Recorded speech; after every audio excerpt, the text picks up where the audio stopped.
Perry, you wrote one of the two chapters on educational theory. In 2 minutes, can you tell us what you were trying to do?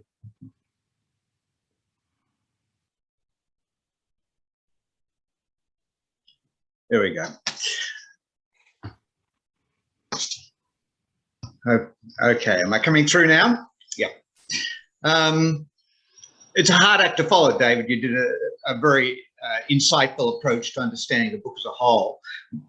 One of the things I'm always concerned about is the measure of quality education is not so much what is taught, but what is learned.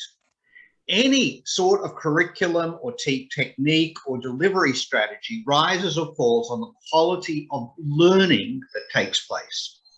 Now, of course, learning itself is complex and multidimensional, and consequently, an assessment of educational excellence needs to examine learning effectiveness through a variety of different lenses.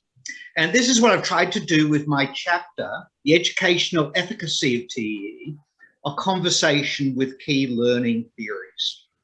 Specifically, I looked at TEE through 5 well-known lenses of educational theory. First of all, Bloom's taxonomy of cognitive, affective, and behavioral learning, having that balance between the holistic understanding of learning. Then looking at deep learning, the research on what contributes to learning that endures and remains impactful in students' lives years after they engage in a learning experience.